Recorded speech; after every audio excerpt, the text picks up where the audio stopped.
Hello and a very warm welcome to the late-breaking F1 podcast presented by Harry Eade, Sam Sage and me, Ben Hocking, as today we review the Emilia-Romagna Grand Prix at Imola, a race won by Max Verstappen by a narrow margin, just ahead of Lando Norris with three different teams on the podium. Charles Leclerc rounded that out in third. Slow burner, Sam, I think is the name of the day. Slow burner indeed, yeah. It's like, you've woke up in the morning, thought, what shall I have for dinner? Shall I have some, I'll have some pulled pork. Put the pulled pork in the old slow cooker, pour some nice sauce over it, get it marinated, and you go put that on low heat, thank you. I'll come back in 8 or 9 hours, and you might get a very tasty payoff. You might overcook it, but we got there eventually, and it finally turned into something reasonably enjoyable to watch. Just like my pulled pork is probably reasonably okay to eat. Nothing special, I'm sure. But the point here is, I know you're all wondering desperately what I'm getting at. It was a very long burn for a very mediocre payoff, wasn't it? We never really got the moment. The broadcast team were trying their absolute hardest to big it up, shout it up, make it sound like it was going to be some monumental moment, but it never quite got over the line. We were nearly there.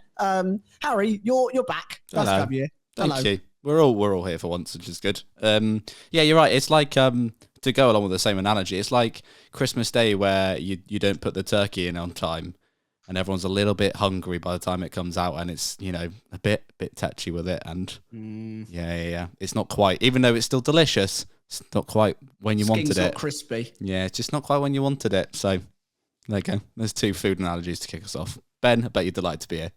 Oh, I'm delighted to be here in a sea of food analogies. It's great. We've already got through pulled pork and Christmas in the space of not even 2 minutes. But I'll let you know what's coming up on today's menu. For dessert, we've got moment of the race coming up later on.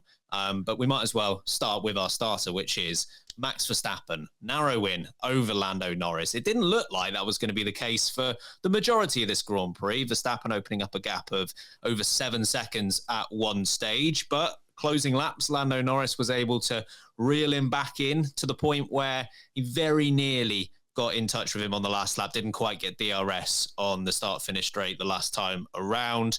But even so, very close win for Verstappen. Sam, how did you see the battle out front? Were you surprised that Lando Norris was able to keep it as close as he did?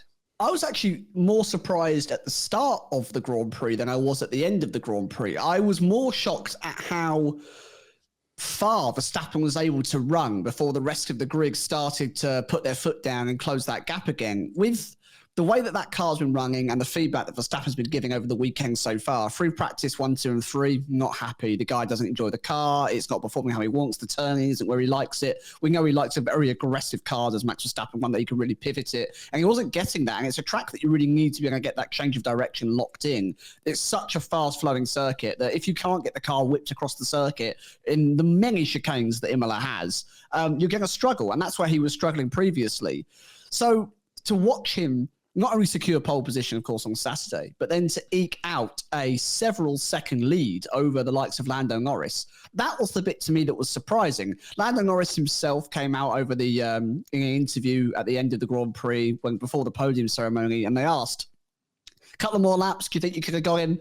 And Lando quite honestly, openly said, yeah, I could have done, but actually it's because I let him get too far away in the first stint. He had too much of a gap on me in that first stint. And that's where I was most surprised. I do think the McLaren on raw race pace, these front-ended tracks, the McLaren does have maybe not an advantage, but it's at least completely on par now with that Red Bull in these scenarios. So I did think that Lando would have been closer earlier on in that Grand Prix. Equally, I was surprised that he caught up at the end after this revelation that he wasn't as close, when Charles Leclerc was breathing down his neck, and the gap there looked like actually it might end up going the way of the Ferrari rather than the McLaren of Lando Norris. But to see him that close, less than a second away coming into the Grand Prix, it's refreshing. It kind of opens the door to potentially more battles further down the season. We might see a closer fight. Maybe more tracks are more open to overtaking, less different tyre wear strategies could be going on. It just means that this season isn't entirely sewn up as maybe a couple of weeks ago we thought it might be. So, yeah, I was a bit surprised at how the race played out,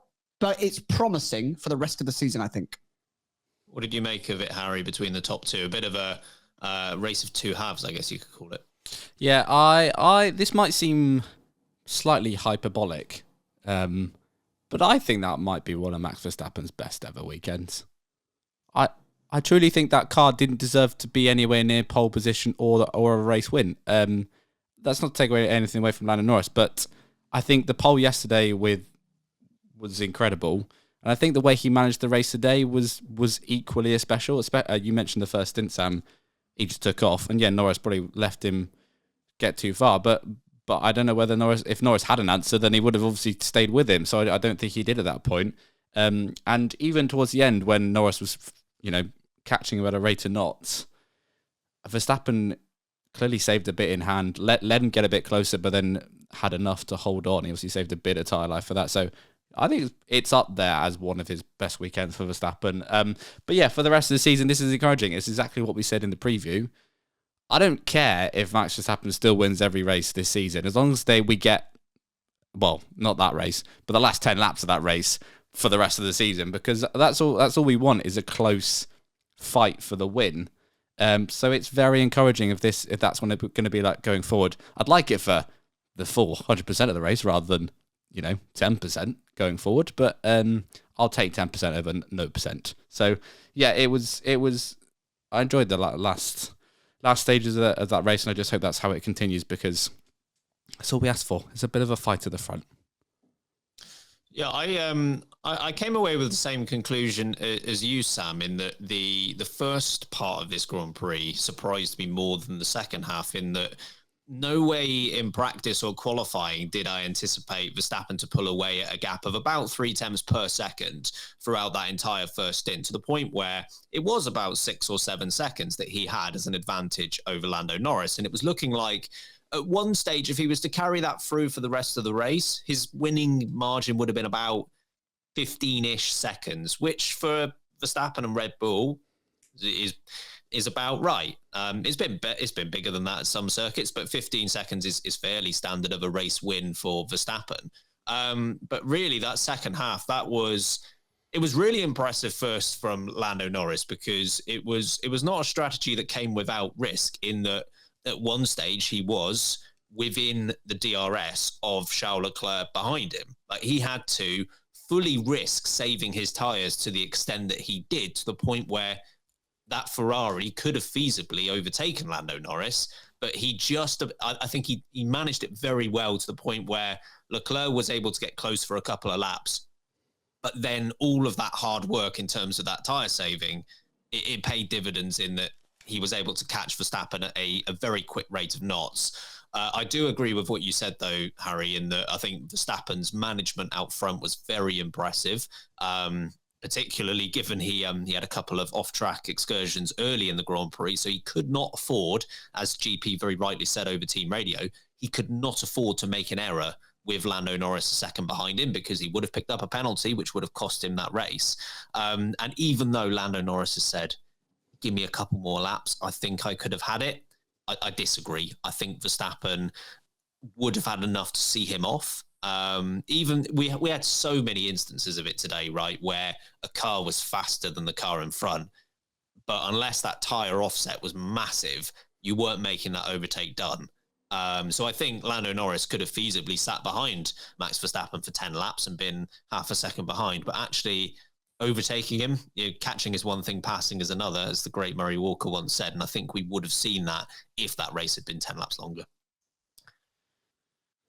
In terms of the season as a whole, I guess we were looking at this race as a bit of a barometer of whether we can get this sort of a fight between McLaren and Red Bull, Verstappen versus Norris, for longer than just Miami and now Imola.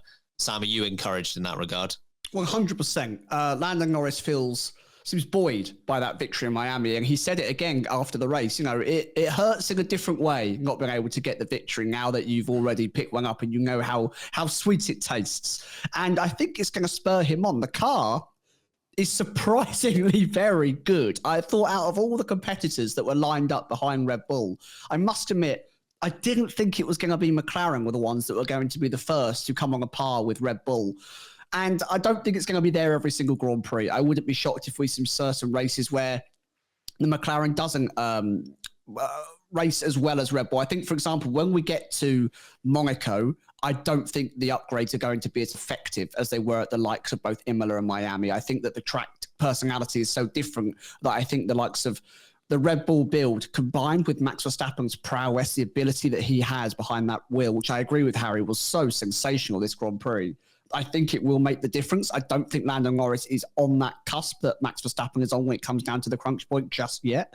But we've got a lot of races. We've got another 17 Grand Prix to get through. That's a lot of points and a lot of wings that could be shared out. And it looks like if Red Bull don't have too much in the upgrade pipeline and McLaren maybe make a couple of tweaks, they get to know their car a little bit better. Maybe Ferrari makes some adjustments as well. We'll get onto them later on the show. We could see a few wings exchange hands here. I'm not saying that Max won't go on and win this one comfortably, but you saw the difference between how Max performed and how Perez performed.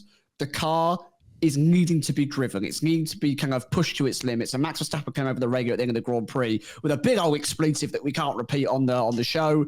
He had to work for it. He had to try. He had to push into it. You could hear how frustrated he was seeing the car behind him, seeing Lando Norris's Dayglow yellow helmet flashing into his rearview mirror. He knew there was a threat there. He knew there was pressure.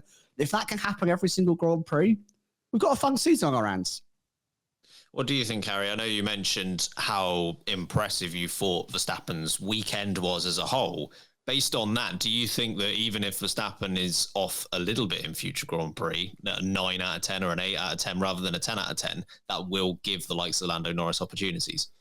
Yeah, I do. I mean, certainly this weekend, if he hadn't been on his A game in qualifying onwards, because in practice he wasn't. It didn't look like he was going to threaten the front row, let alone pole position.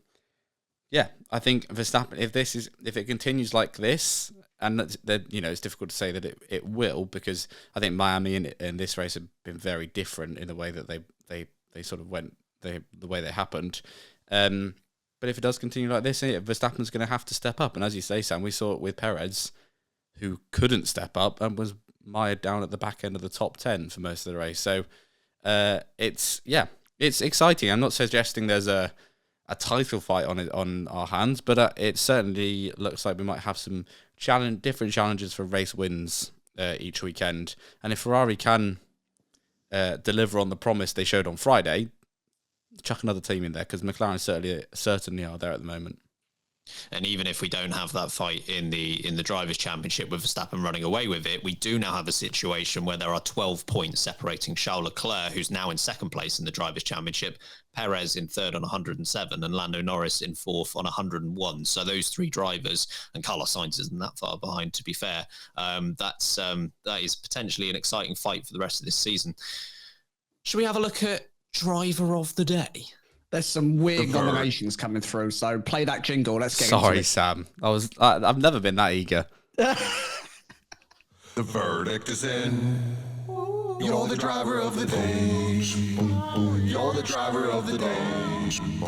You're good at driving. I could see that jingle in Greece. It gives the kind of sitting in the right, like the sitting in the diner, beauty school dropout. You're good at driving. I could vision it now. Danny Zuko on the podcast. Perfect. We were on different wavelengths. I was like, yeah, I could picture driving down the middle of Athens with that playing. Good. Oh, Sure. Great. Yeah, sure. Good stuff. Driver of the Day. Obviously, we'll give our Driver of the Day and Worst Driver of the Day very shortly. But if you want to hear exactly what we think on all 20 drivers, you can do so via our Power Rankings. That is a Patreon-only episode that we do. That will be out tomorrow. So we give each driver a rating out of 10. Driver of the Day, though, Sam, who have you got? Yeah, this is going to be an interesting one. So I want to give some shout outs. Verstappen, I thought, managed fantastically well. I'm not going to give it to Max Verstappen, but I thought he was brilliant. Harry, I thought your points earlier were spot on. Lando Norris as well.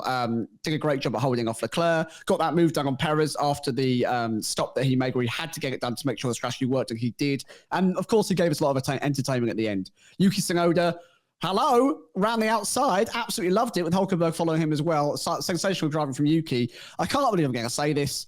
I'm going to give it to Lance Stroll. I don't know what year it is. I don't know what universe or timeline we're on, but Lance Stroll progressed from 13th up to 9th, sorry. No one in front of him broke down. The strategy was fantastic. He made good overtakes. The strategy was all in one place and he worked with it brilliantly. He was just good this race, right? He was just good. I don't know why or who or what's happened, but he deserves a bit of a compliment for it. So Lance Stroll is driver of the day. Harry? I am going Max Verstappen, which I know is an obvious one, but yeah, there's some good drivers out there. Sonoda was a good one. I thought Stroll was quite impressive today. But yeah, like I already said, I think that's one of his best races. I think Lance Stroll is worthy of a shout out. The reason I won't give it to him is I think he recovered to the place where he maybe could have been if he'd qualified better, which I appreciate is driver of the day very specifically. But I think on the Grand Prix itself, he did a very good job, but perhaps qualified a couple of positions lower than where he could have got to. I think this was quite an odd one in that I think the best three drivers on the track were the three that stood on the podium. I thought Leclerc, Norris and Verstappen were the best three. I will give it to Verstappen as well, only just ahead of the other two. But yeah, a very good effort given that it wasn't an out-and-out Red Bull domination this weekend. Worst driver of the day. Get in the bin. Worst driver of the day. Bin. Worst driver of the day. You suck at driving. Who sucks at driving, Sam? I feel like the sucks at driving line is actually quite harsh here because there was no one that stood out as absolutely, abhorrent this Grand Prix. This is going to be harsh, but I'm going to give it to Carlos Sainz. Never got the hang of the car, miles off his teammate. Him and the team were napping when it came to strategy against Oscar Piastri. Just did not deliver what I think that car was capable of, whereas I think Leclerc pretty much got the most out of it, bar not being able to get past Norris, which was touch and go anyway. So he was miles off it, and I don't think it was great. So for me, Sainz, I think Perez maybe should have done better as well. Harry? Yeah, I'm going to go Perez, but I think Sainz isn't a bad shout. But yeah, Perez was... We said this in the preview that Perez can't afford to have another Miami, and I think maybe that was even worse. I know it didn't help where he qualified, but also qualify better, scrub. Don't be out-qualified by the RBs. You're in a Red Bull. I don't care if the Red Bull's not as dominant this weekend. You're still in the Red Bull, and your teammate was still on pole. So, yeah, Perez. Yeah, 4 points versus 25 points on your teammate is not a good look. So Perez is definitely a contender. I was disappointed by Carlos Sainz as well, but I'm not going to put him in the top couple here. I thought Logan Sargent again was bad, but I'm going to give it to Fernando Alonso. Lance Stroll proved that car was capable of getting points. And Fernando Alonso made an error in practice that he just about managed to make qualifying for, made an error in qualifying when he was going through that first chicane. And then in the race itself, offered very little. I know he went in very early into the pits to try, and everyone else had the same idea. So that didn't work out at all. But I know he was treating it as a test session, but hey, any other backmarker could use that same excuse, and that wouldn't excuse them from getting this award. So I was really disappointed by his whole weekend, to be honest. Yeah, I think as a whole weekend goes, this might be one of Fernando's worst since actually returning to Formula One a few years ago now. This was really poor. And we'll also cover off Big Brain Strat. Bob, we're gonna need you to box for wets. What? It's not even raining out. What are you talking about? Yeah, and Bob, if you get a chance, let your teammate pass you. What? He crashed out. He's not even in the race. What have you got, Harry? Ferrari. Hello again, my old friend. It's good to have you back. No. And we've already mentioned Sainz it didn't have the pace, but just gonna let Oscar Piastri undercut you like that, like savagely, and then don't do nothing about it. They left him out a lot longer, but I don't know. Just felt like they forgot about him. They pit Leclerc. They were like, oh, yeah, we've covered that one off. Oh no. Oh, Carlos, mate. Sorry about that. Yeah, Ferrari. Terrible. Sam? Hello, George Russell, mate. Good to have you back. George, your tyres aren't working. We can stop you now if you want. Oh, but I'm going to go behind Lewis. Will he give me the position back? No. Why would he do that? Lose a position, gain fastest lap, have a net -1 of points despite the gap being totally fine between you. It's a solid strategy, Mercedes. Whilst you didn't technically lose anything as a team, your driver, what is going on there, George? Absolutely bizarre radio period that you had there. So, yeah, George Russell with the big brain. Yeah, that one was because by doing that strategy, the team gained a point, and I just don't know why they didn't go down that line of thinking to say, yeah, I know, George, you'll miss out on 1 point, but we will gain a point as a team. Be the team player here. Lewis Hamilton is departing. You don't have to worry about him. We're keeping you. That line. I don't know It's the difference between a championship, Ben. It was so important. I don't know. I can't go away from Ferrari on this. I know it's already been said, but what on earth are you doing? Like, Did they forget he pit? What are they doing? okay, not covering off the McLaren in the first instance, or you know what? I'm going to go further back than that. Not doing the maneuver before McLaren did it. If they pulled off the undercut, you know, that would have been an idea. Didn't go with that. Then Piastri pits. They could have covered that off, chose not to. Fine. You've made potentially 2 errors, but you can still save it by just doing the same strategy that the likes of Lance Stroll did. Go really, really long on the mediums, but they just didn't. I know, like you say, Harry, they left him out there a bit, but it wasn't enough to build up any kind of no man's land. Yeah, there was no advantage for him over the other cars around him when he did come into the pits, and he very nearly got overtaken by Russell as well. I'd have just left him out there for another 10 laps. Why not? And do the same strategy. If a safety car comes out, which we know is quite possible here, I know it didn't today. 100% chance, mate. Not but there was a reasonable chance that it might happen. Leave him out there and see if he takes advantage of that. And if not, you've still got the opportunity to do what Lance Stroll did. I was baffled. Yeah, Karun Chandok and the Sky commentary called it so early on because McLaren were just waiting to clear the gap back to Lance Stroll. Yep. He called it. He could see, Ferrari, you must see this. As soon as they get that gap, they're going to pit him. Also pit signs, or as you say, Ben, if you're going to get undercut, stay out there and do something different. Don't just do nothing. Oh, look. Yuki Tsunoda has pulled off an undercut on Nico Hulkenberg. Interesting. Should we grab a cup of tea? Yeah, let's do that. Like, get on with it. You just see that happen. Good stuff. Anyway, let's take our first break on this episode. On the other side, we're chatting Ferrari a little bit more and Mercedes.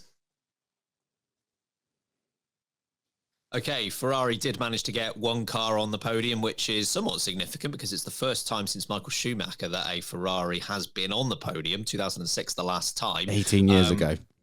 18 years. We're so old. 18 years. We're so old. Yes. Oh no. Oh, no. I'm not sure if Kimi Antonelli was alive for that. Oh, no. 18 years ago, I'm still in double digits of my age at that point now. That's what we've reached. Glad this is the takeaway from this intro. We are old. So yeah, Ferrari managed to finish 3rd and 5th, but obviously they brought highly touted upgrades to this race, which Sam haven't really done much, at least in terms of finishing position.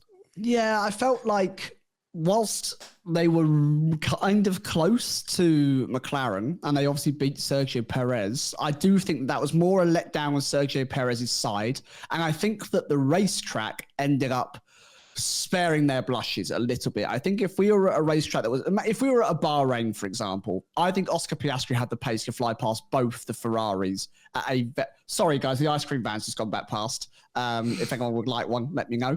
99 is no longer cost 99p. So anyway, my point is here, if we're at a bigger track like Bahrain, I think that Piastri had the race pace. I think it was so unlucky that he got that quali penalty and set him back. So I actually do think that McLaren's going to be a real menace for Max Verstappen today.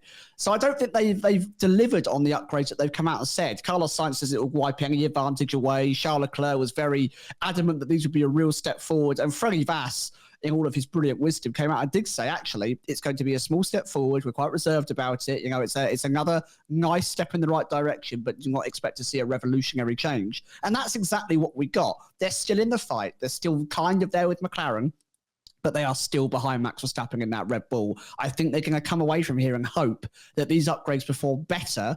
I don't know, maybe more power-based tracks that we've got a lot more coming up with in Europe, or tracks that have different features to what we saw at Imola.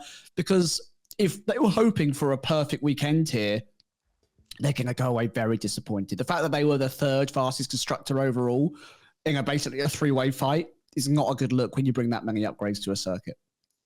Harry, what do you think Ferrari will take away from this weekend? I think they will be encouraged by how well it was going in practice, but that doesn't really count for much. I've heard you don't get any points for practice. Correct, Munter. You are correct. But yeah, it's, I don't know, a mixed one. I think, yeah, as you say, Sam, Freddie Vass was right to play down the expectations as his drivers couldn't control themselves, apparently, before this weekend. Because otherwise they looked, pretty stupid. But yeah, in qualifying, yes, I think they can probably look at that and be fairly happy. Probably slightly, given where they started the weekend, probably slightly disappointed after quali.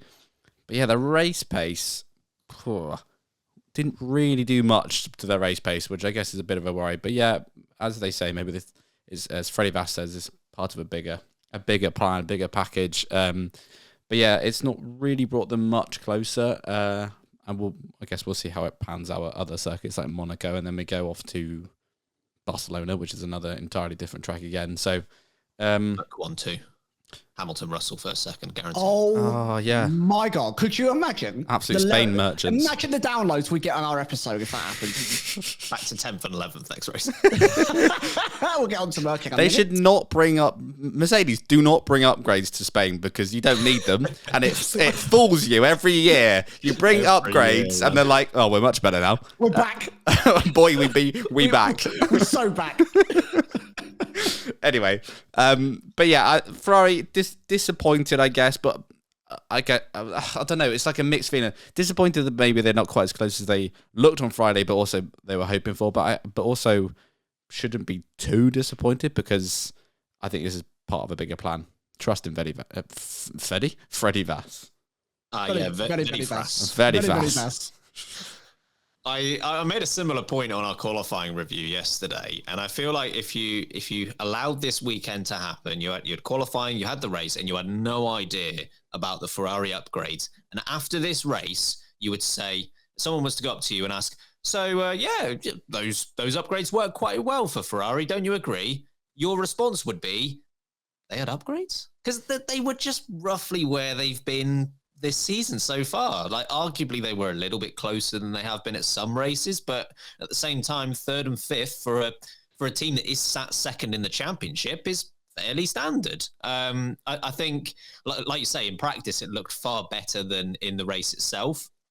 I thought, Charles Leclerc's pace was definitely better than Carlos Sainz. This was an example of a weekend where Leclerc was every 50 laps, Leclerc seemed to be better on 49 of them. Leclerc was quite comfortably better than Carlos Sainz this weekend. And I think the fact that he kept Piastri at bay in the second half of this Grand Prix is at least a little bit encouraging. But the fact that Carlos Sainz, I know the strategy was abysmal, but the fact that Sainz was nowhere near catching back up to Piastri as a result of that happening, that was a little bit worrying. They were the third best team, or maybe the second best team, depending on what you thought actually Verstappen got from that car. But yeah, I just don't think it had too much of an impact. And I think Ferrari will be going away a little bit underwhelmed. Bit sad. Yeah, it's not an outright failure. I mean, we've seen plenty worse. They still did pick up a podium. They have got 25 points from this race weekend. But given what McLaren were able to do last time out in Miami, given Perez wasn't on the pace, yeah, underwhelmed is, I think, the right word. Do you think it'll be a failure if McLaren overtake them in the constructors' standings by the summer break? Do you think that's a real show of force from McLaren and a real lack of turnaround from Ferrari? You would have to ask serious questions at that point, because we've had eras of Binotto and Arriva Bene, and now we've got Freddie Vass. And Freddie Vass has been brought in, obviously, to turn around their fortunes. If he keeps finishing third and in a battle for second, he's not really going anywhere. That's roughly where they've been for the last the hybrid era, right? So he needs to be competing for a championship at some point. We gave him some leeway last year. We could give him a little bit of leeway this year, but at some point it's got to start happening for him. And at least here, not much progress. Yeah, I hope that Sainz turns that form around, because he was so good at the start of the season, but this just was not a good weekend for him. Let's move on to Mercedes. They were the example of being in no man's land this weekend. They were not really close to the top 3 teams, but at the same time, they were quite comfortably clear in the end from the likes of Aston Martin and RB. Harry, do you think that they are happy, unhappy, somewhere in the middle? I don't know anymore with Mercedes. Like, do they know? They're just there. They're just there. They just seem to exist currently. Yeah, they were just, yeah, like I say, no man's land. They were nowhere near the rest of the, the top 3 teams, and they were pretty much clear of the rest of the field. But that just kind of feels like where they are at the moment. I guess I don't know if we're basing it off a normal-ish weekend, excluding the last 2. Aston Martin probably would have been that fight. That's kind of been where they have been for this season. But obviously they weren't. Alonso, as already mentioned, didn't have a good weekend, and Stroll didn't qualify well enough, so made his way up, but wasn't in that Mercedes fight. So they might have had someone to play with if Aston Martin had been there. But yeah, I just think that's where they are, and I think maybe they're just kind of resigned to it at this point. I don't think they've got any ambitions of challenging, which is ridiculous to say. But I just don't think they do. I don't think they have the pace to challenge the top 3 teams, and those being McLaren, Red Bull, and Ferrari. What do you think, Sam? Well, I've heard that after, a long 30-year hiatus, that the famous 1995 film Clueless is getting a sequel featuring Toto Wolff, Lewis Hamilton, and George Russell. Great film.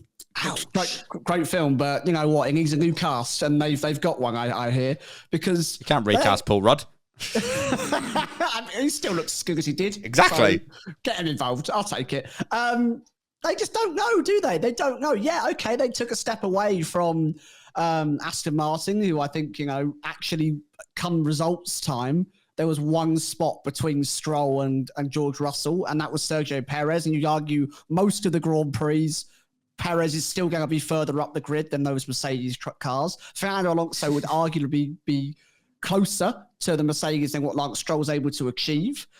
I just think that on the surface it looks okay because they got 6th and 7th, and Toto Wolff said, "Oh, we're going to get 6th and 7th today."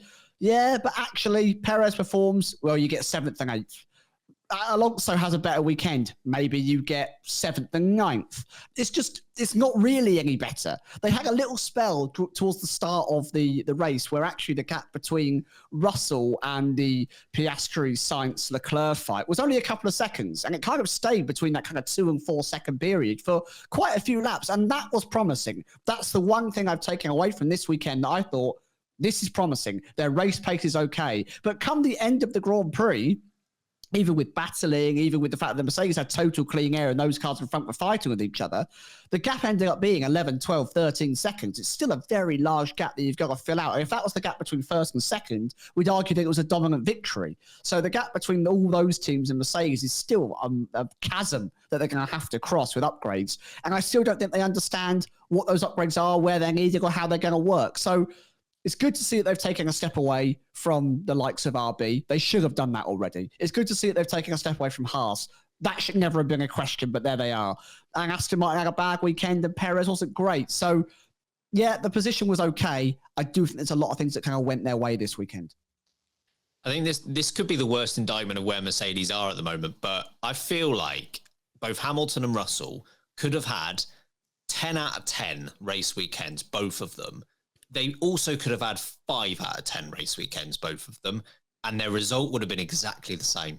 They would have still been 6th and 7th, because I don't think the absolute best case scenario could have got any better than what they did today. And equally, unless one of them actively crashes the car or doesn't qualify well, I don't think they would have got any worse than what they scored as well.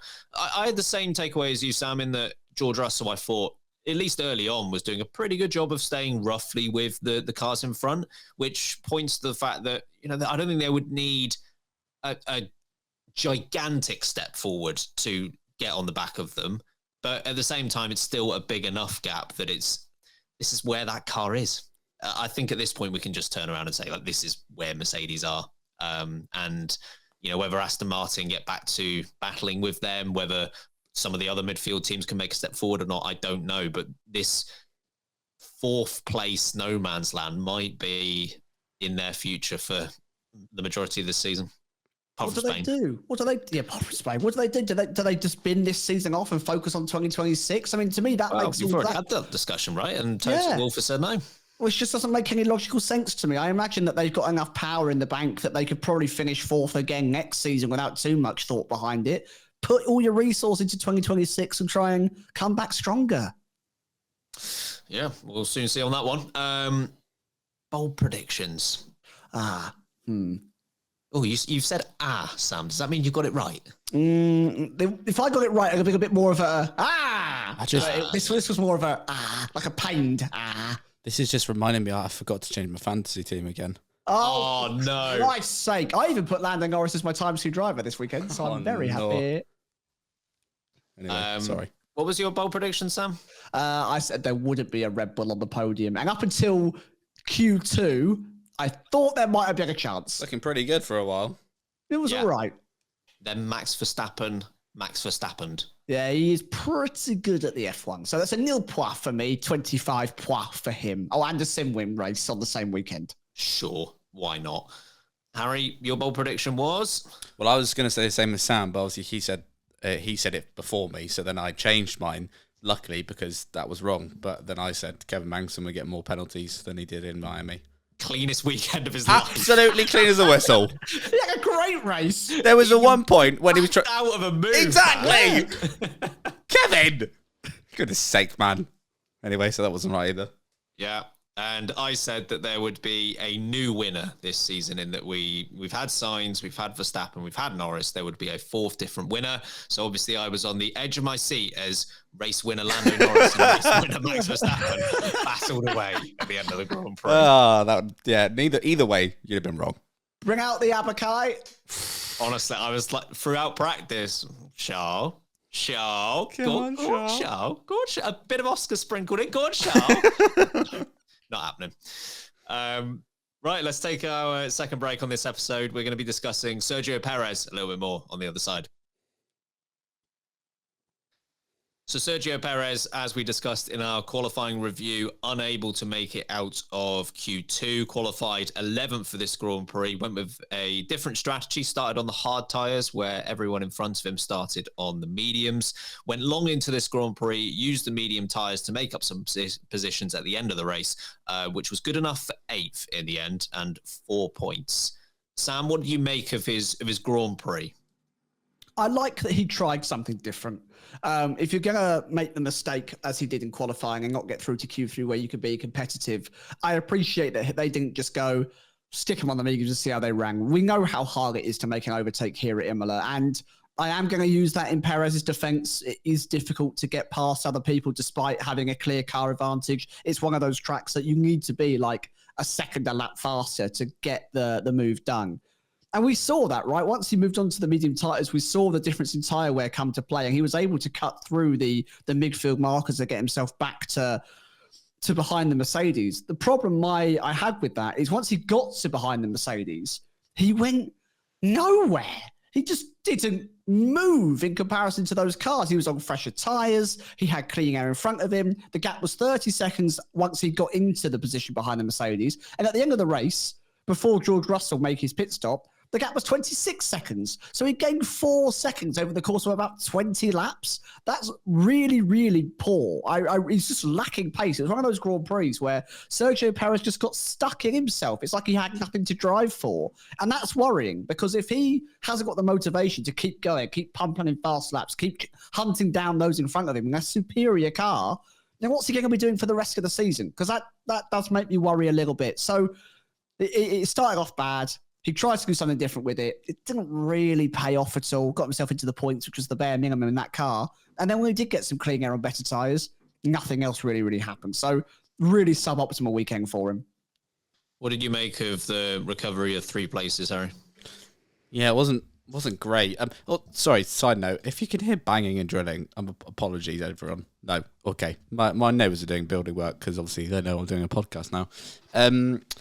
Yeah, Perez was just slow most of the weekend. And like I said, I know the Red Bull, I don't think the Red Bull was in its most dominant form. And And I think Verstappen had to make the difference here, but Verstappen made the difference. He won the race, and Perez didn't even... I know he qualified badly, which obviously is not a great start, but even, as you said, Sam, during the race, his pace, even on an alternate strategy, wasn't electric. So, yeah, it didn't seem comfortable with that car.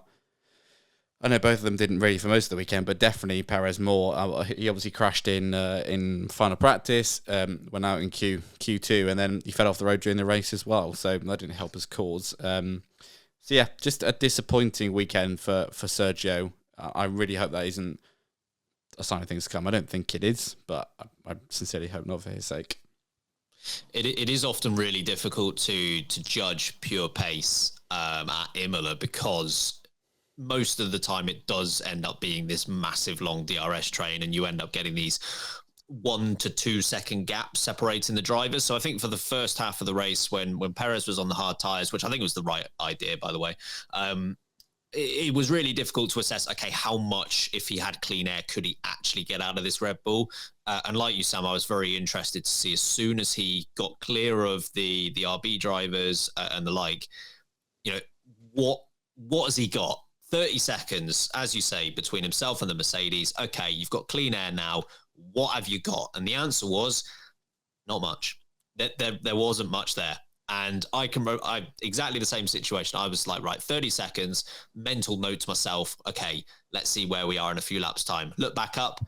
Oh, it's 20:29. I was expecting it's a bit, okay, we've got to 28. I was expecting to be a bit quicker than this, and it just never really happened for him. I think he got back the positions that he should have done, but at the same time, he never really threatened the cars in front. And I don't think this is going to matter at all, but the reason Mercedes were able to get a fastest lap was because Sergio Perez was not far enough up the road to stop Mercedes from doing that strategy. So, yeah, I thought it was fairly disappointing. Complete side note: obviously, Sergio Perez was on the hard tire, and he was in 11th, the car that was highest up to try that strategy.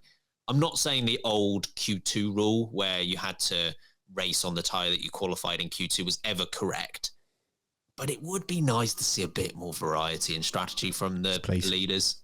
Just would have been interesting to see one of the top 6 try the hard tyre. I also absolutely love the fact that just Gasly and Alonso are there on soft tyres. Adored that. So, screw it, give it a go.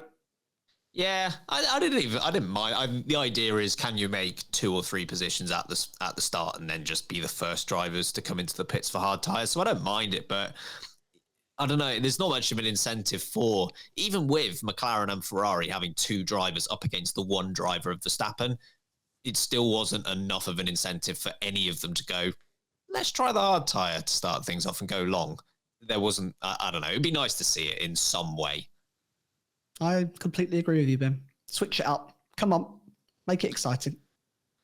Let's have a look at the last point scorers. So Lance Stroll managed to come back through the field to finish 9th for 2 points. Yuki Tsunoda, the only RB driver to score with 1 point, and then both Haas drivers agonisingly outside 11th and 12th. Daniel Ricciardo also in that fight ended up 13th. Of those sort of 5 drivers, Harry, how did you view their races?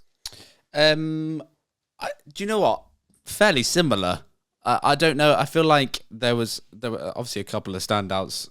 Tsunoda and Stroll, I think, did really well. But I think overall, they all seem to have fairly similar pace, and they will kind of finish fairly close to each other. I don't know. For the most part of this race, it was kind of dull, right? And there was a reason why we ended up watching quite a lot of those battles. I mean, at one point, we were watching like Kevin Magnussen trying to overtake Zhou for 16th, which was a sign we weren't having a belter. But good fun, though. It was good fun. It was a good little battle. But yeah, that battle for the bottom end of the points was, I thought I don't think any of those drivers can be massively disappointed. Obviously, Ricciardo, I think where you look at where Ricciardo started the weekend versus Tsunoda compared to where he finished it, I don't think and obviously he was still beaten, and Tsunoda got points and he didn't, but I think he could probably not be too disappointed given the pace they had during the race. I think it's relatively similar. Just obviously Tsunoda started slightly further ahead. Stroll, we've already mentioned, recovered to where he should have been. Hülkenberg, my man, he just keeps delivering. It's a shame the Haas it can do a race now, but still not quite. He's not quite up there, is it? And he's Still like relying on some DNF. yeah, right? and he's just scrapping, holding on, and you could tell how delighted he was at his start because he gained 2 places. But obviously, then from there on, he's just trying to hold on to that. So, yeah, Hulkenberg's driving excellently, as mentioned, all season. Yeah, but I don't really think any of them can be massively disappointed. I think qualifying goes slightly differently. Your race, a bit of luck comes into play, and those positions swap about. But I don't think any of them were massively better than the other today. What did you make of the battle for the last couple of points, Sam? Well, I've already given my praise to Lance Stroll, and I do genuinely think this was fantastic for him. I know I'm judging him on lower expectations than I would certain other drivers. For example, if Fernando Alonso did that, maybe I wouldn't give him driver of the day, just so we're all clear on where those sit. But I do think for Lance, he proved what that Aston's able to do. And I do think he really shone around drivers that actually, yes, okay, I think his car is a bit better. I don't think it's so much better, though, that to see him in a track that is hard to overtake, he got the job done. The strategy worked well. He made use of those fresher tyres. I thought it was great, and he pulled off some good moves. Yuki Tsunoda did exactly the same thing. I think he was helped by his qualifying until he lost the places that he managed to gain straight away. But the strategy was great. He got in front of Hulkenberg. The only person he then lost places to was Sergio Perez, who should have been in front of him from the start. And Lance Stroll again. Again, I think the Aston Martin is faster than the RB. Comfortably beat his teammate. I actually want to give a shout out to Kevin Magnussen. I genuinely think that K-Mag had a really, really good Grand Prix. He obviously had to start all the way back in Q1 after the block from Piastri, and he was so close. He's finished behind Hulkenberg, like position right behind Hulkenberg. He was able to make overtake stick. He had to battle through both of the Saubers, which was a nightmare. He was really close to scoring points as well. Like, while Hulk was fantastic, of course, I just want to shout out the fact that, K-Mag's had a tough season. It's not been perfect. And on the one race where he couldn't cut every corner and knock everyone else off the track, he had to turn up and perform. And he had a difficult start due to that blocked qualifying lap. He drove a really good Grand Prix. So that gaggle of cars between the RBs, Haas, Lance Stroll, I would include in that group as well. The Alpines may be looking like they could come into it. We'll talk to them later. They're really close, and it just shows you how valuable the last point really could be every single Grand Prix. But, I disagree. Like, Harry, I disagree with you. I think there were some standout performances there. I don't think the pace was as similar as it could have been. Lance Stroll made up 4 places from the start and lost one to Perez. It would have been even higher if he hadn't been there. So, yeah, I think there were some topsy-turvy moments for that group. I was surprised at a few of the performances. Yeah, I think, and this is partly why I just voiced my frustration at the fact that there isn't a lot of strategic difference between the top 10, in that we've got Lance Stroll and Kevin Magnussen that you rightly praised for having a very good race. Those 2 drivers went very long on those medium tyres, and they benefited at the end of this Grand Prix. They were, Tsunoda and Hulkenberg definitely had the advantage early on, but of course Tsunoda's attempt to undercut Hulkenberg, which was successful, happened so early on in the Grand Prix that they had to go a long, long way on those hard tyres. And actually, I think in terms of pure race pace, the other 2 in that discussion, Magnussen and Lance Stroll, they had the better end of the strategy and actually made that work quite well. I thought Stroll had a very good race. Tsunoda had a very good race as well. I think in reality, what Tsunoda's done here is he's gone into the pits very early to get that move done on Nico Hulkenberg, which has worked. And at the same time, he's lost the position to Lance Stroll because he's come in at not the right time. So I think if he hadn't have tried the undercut on Nico Hulkenberg, he might well have lost out to Hulkenberg, but beaten Lance Stroll, in which case he still finishes 10th place. So I think, roughly speaking, I don't think Tsunoda could have done too much. Daniel Ricciardo, if you're being kind, I think you can say, time-wise, there wasn't much between Tsunoda and Ricciardo this weekend. It looks a little bit worse positions-wise than it does time, but equally, I think he took a little bit longer to get through some traffic, and losing out to both Haas drivers isn't a great look. What about the other 3 teams? So Williams, pretty horrible day for them. Sauber, equally not really ever in the fight for points, and an Alpine going backwards as well. Those 3 teams, Harry, what did you think? Williams again, not a great weekend. I mean, that's selling it. Yeah, not ideal.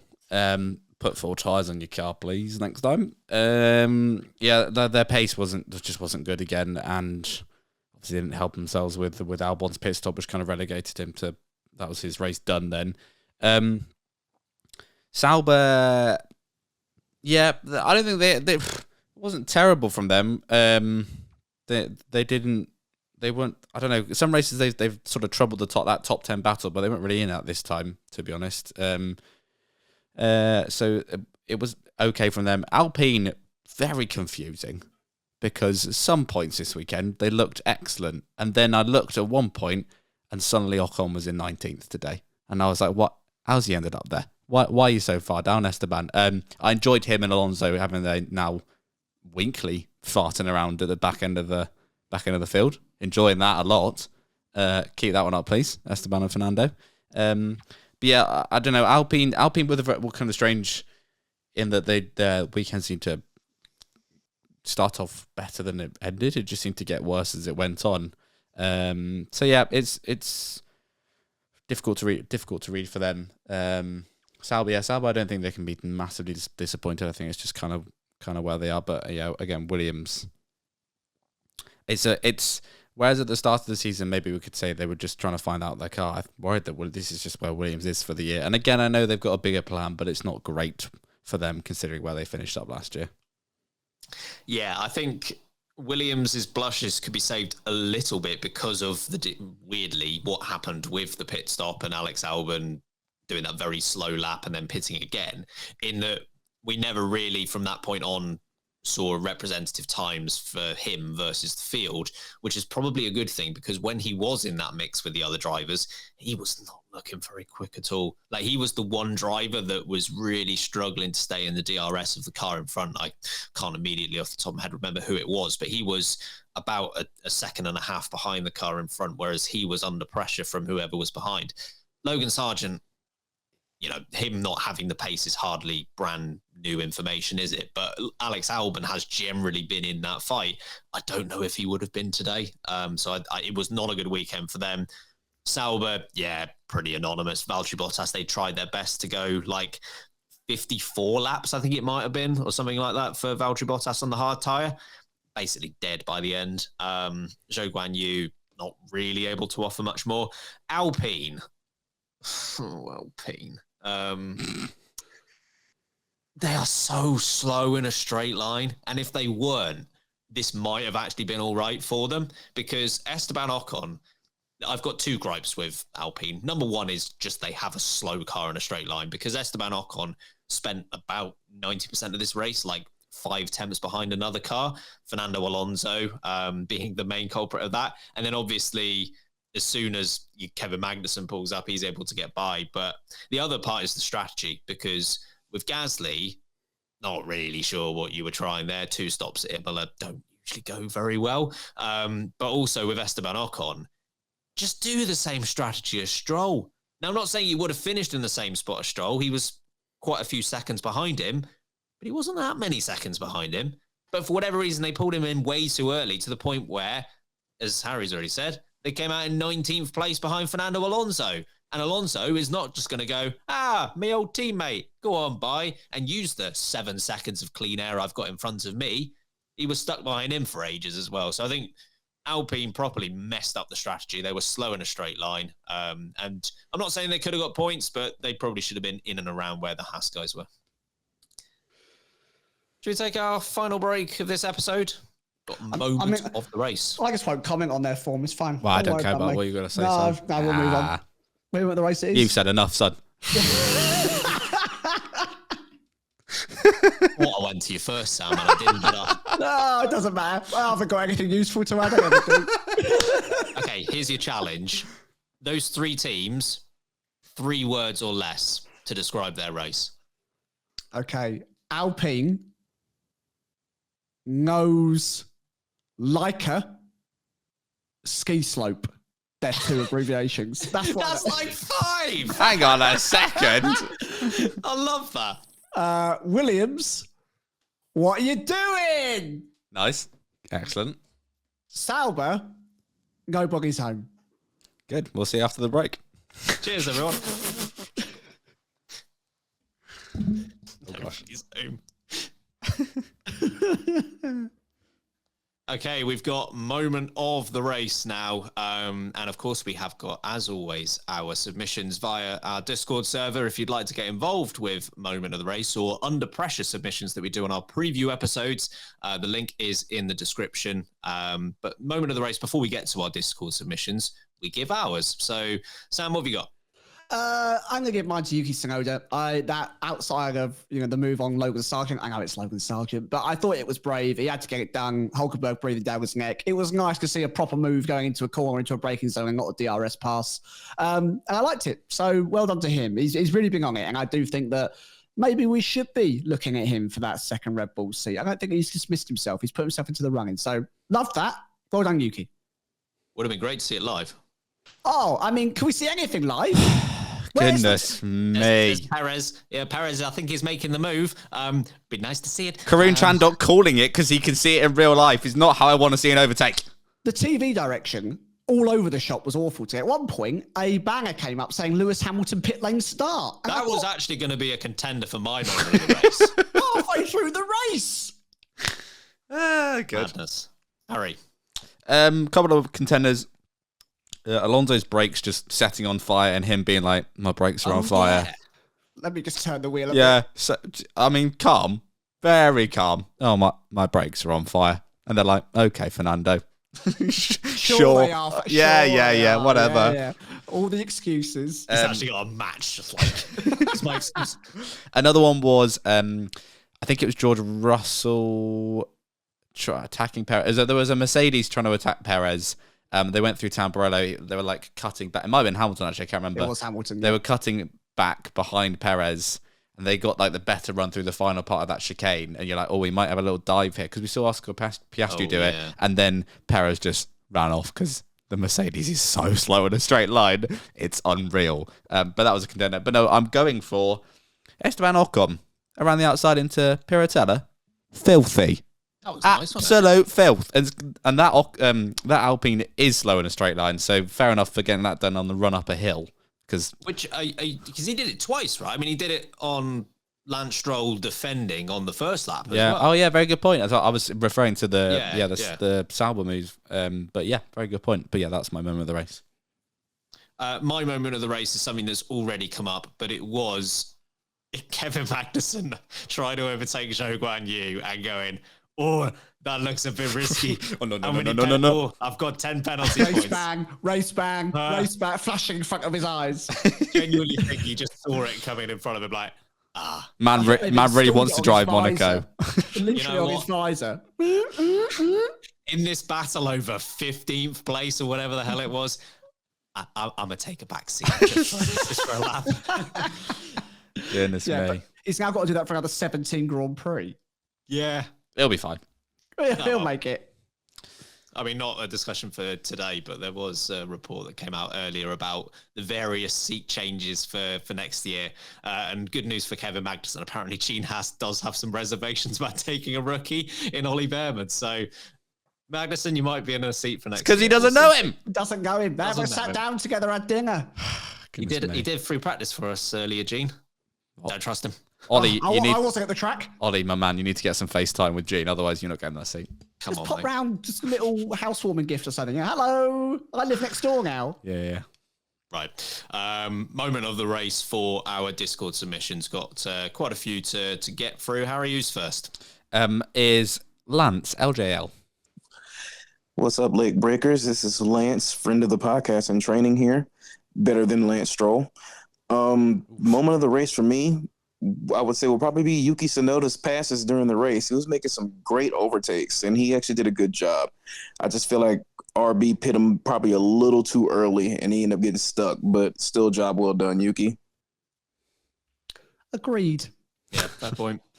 Next up is Treetorn. My moment of the race was when I went to go to the bathroom because Max had a 6-second lead, and then I came back and suddenly it was 1.4. So how long was exactly same question here. Lando looks like he might be legit here. Oh, he got Toby a teapot apparently. Well, there you go, folks. Everyone knows that Treatorn went for a number 2 during the He race. went for a poo on lap 8 and he decided to come out on lap 54. You should Excellent do work. that more often. I mean, if it's going to reduce the gap out front, go for Weight it. saving. Weight saving. Good. Next up is Ruth. Highlight breaking, it's Lee all the way from South Africa with my moment of the race. First of all, there's a prediction of 100% safety car. Didn't happen. And another thing is Max's radio message when GP is like, it's just information, and Max is like, yeah, same for me. Okay, anyway, guys, have a good week.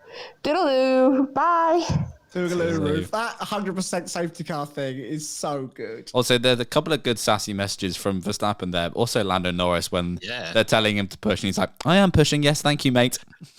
All right, Lando. All right, Lando. All right, my guy. That GP message I forgot to include as part of my discussion as moment of the race. I thought it was great. It's just information, Max. Yep. Back at you. All right. Next up is... Oh, Kirsty, why are you picking names like this? Dak Nishan? First time submitter here, Dak. She just said Dak, sorry. Love the podcast. And my moment of the day has to be Lando needing one more lap. And oh my God, that was nerve-wracking. Gotta love the Brit right there. He almost got it. He was a little bit mad at the engineers, but all good. Yeah, it's gotta be him. I mean, it was pretty tense for a moment, wasn't it? Next up is Bristol Liam. All right, lads. All right. That was a pretty crap race, actually, up until the last 10 laps. But probably Williams doing nothing was my moment of the race. Oh, no, After everyone midweek telling them to do something, they did nothing and didn't put the wheel on Alex's car. So that was quite funny. Cheers. What do we think of the penalty that Albon got for that? Wasn't really his fault. Yeah, it's a bit savage, isn't it? Because also, it's like, I this is probably a discussion for another time, but it like a time penalty, it seems, it's not like Albon is driven recklessly and rammed another guy off the road. You're really compounding the issue he's already had to experience. Man's not done. It's an accident. I don't know. It's a very difficult one. And also, I know that we shouldn't reward good behaviour, but he was trying so hard to keep it out of everyone's way while a league fight was going on. We shouldn't reward good behaviour as a great line. Have a 5-second penalty instead, Alex. Well done. Well done for good behaviour. Well done. Good boy, Alex. Pat him on head. Next up is Beef. Hello, hope you're well. Hope you're enjoying the sun. Bloody lovely weather. My moment of the day was Lando's radio. Just be like, yeah, I know. Leave me to it, mate. Thank you. Very polite, very lovely. It was almost a snooze fest. And I did actually fall asleep. And then woke up and I was like, hang on, something's going on. And then it didn't really amount to anything, but it was all right. It was good. Okay, bye. I wonder who Beef thinks she's talking to when she says those, because they're very one-on-one sending messages. Who? Us. Basically. Yeah, but it feels like she's talking to one person. The amalgamation of the three of us is one person. Late breaking as a person. Yeah, Berry Sage is back. Berry Sage, she's a very niche reference. Joys That Kill is next. Hello, you lovely lot. To be honest, the only thing keeping my eyes on the screen was the beautiful Italian crowds, like when it would pan out of Ravazza onto the front straight. It reminded me how much I missed it. Also, watching K-Meg not try to get more penalty points. He was trying to eat those Saubers alive, and he did in the end, but you can see him back off, being reminded he has 10 penalty points. Fair enough. Fair shout. Soothing tones. Very soothing tones. Very calm. I mean, I could go for a little nap now. Norm from Texas. Oh, hello. It is I, Norm from Texas, and I'm just here to give my moment of the race. And my moment of the race goes to Karun Chandok, describing way better battles than what we got on the actual broadcast. Anyway, I'd like to wish my lovely wife, at KT from Texas, a happy birthday. Anyway, keep breaking late. Happy birthday, Katie. Next up is Faster Than Yo Mama. Hey y'all, my moment of the race is when I awoke from my slumber on lap 62 and watched Lando Norris chase down Max Verstappen just only to, I'm gonna go back to sleep before the Dutch anthem starts. Goodness me. You fall asleep faster than my mama too. Bloody hell, that is speedy. Sleepier than your mama. Flightless Taco is next. Hello everyone, Flightless Taco here. My moment of the race has to be Harry Benjamin, who has the most LB name there is, with 2 host names. Valid point. Going to Bruno Famin on the pit wall, who does his best to be optimistic about Alpine's chances, but right after they conclude the interview, K-Mag passes Ocon for 14th. Alpine, do something. So actually, I want to. Sorry, go on, you, Ben. Go on. I was just going to very quickly say, when they were talking about whether Gasly could get back in the fight with this strategy, I audibly just went, no. Like, out loud. I also just want to big up Harry Benjamin there for the absolute diss on Karun Chandok. Yes. No need for that. No need, son. No need. It's your first day on the job, mate. It's going, just like your West End career, this is going to be, quite spicy. You're going to have highs and lows. And he's going, just like your driving career didn't last very long. Doritos packets going around. Someone call the police, but not for me. One final one, right at the death, is everyone's favourite geezer. His moment of the race for me was sticking a little score, little £100 on Lando Norris to win. And as soon as the bet went through on Sky Bet, he understeered off at turn 6 and lost 0.7 of a second. So cheers for that. Cheers, boys. I swear to God, if you come off Patreon now, Hazard, because you ain't got the cash, that's on you. Good stuff. Thank you, everyone. We'll be back this week.